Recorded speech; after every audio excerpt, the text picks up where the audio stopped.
Magandang umaga mga idol. Ito nga naka-receive ngayon ako ng isang package ko na galing ko sa ating followers na si Ma'am Joanne Oya. So, pinapick up ko siya sa rider na doon sa Sampaloc, Manila. Hindi na kami nagkita kasi busy siya sa pagbili, sa pamamili ng mga school supply. So, pinapick up ko na lang ito sa rider. Gusto ko sana rin siya makita. So, alam nyo naman. So, hindi ko akalain na magpapadala si ma'am sa akin ng mga ganito. So, nakalagay siya sa TV, no? So, nag-post po ako na kung anong laman ng TV, napahuhulaan nyo kung anong laman nitong karton na to. So, ngayon guys, ay papakita ko sa inyo kung anong laman ng napakalaki. Oh, bigat. Oh, ayan. Galing po ito sa kanya. Si Ma'am Joanne po ay grabe. Hindi ko akalain na magpapadala siya ng ganito sa akin. Hindi ko alam kung anong nagawa ko, kung bakit niya ako pinadalhan ng ganito. Napaka-generous mo naman, ma'am. Maraming salamat, ma'am, ha. Ayan. Buksan natin kung anong laman nga nito. Grabe higpit ng ano nito.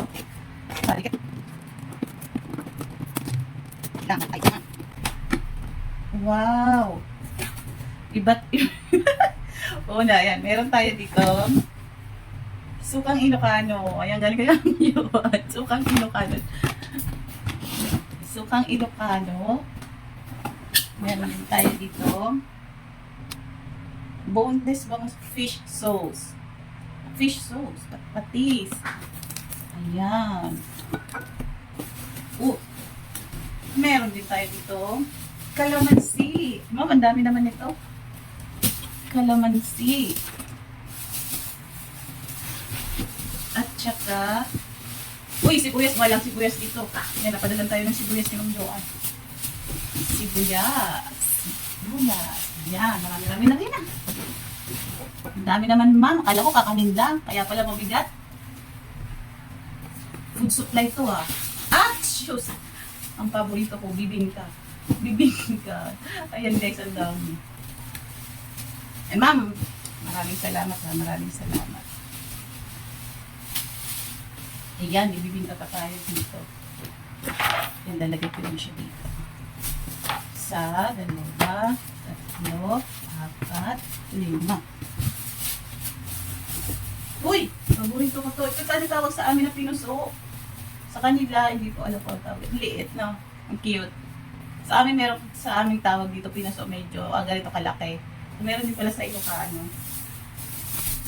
Saan na ako? Paborito ko to. Ang lagkit.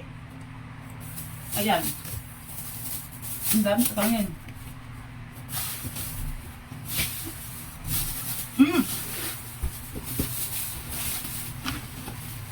Wala na.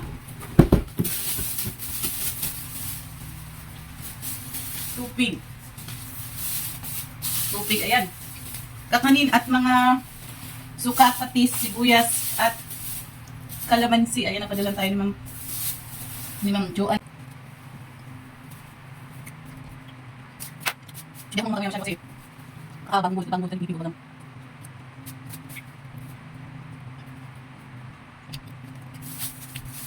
Tignan natin yung bibig.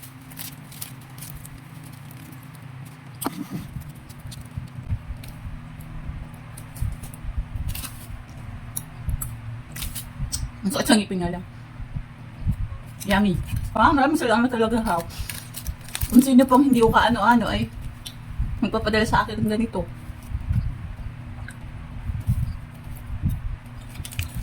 Napaka-generous talaga ni ma'am. Isa rin siya sa namimigay ng star, mga idol. Kaya nako, i-follow nyo na si Ma'am Joanne. Baka kayo pa din.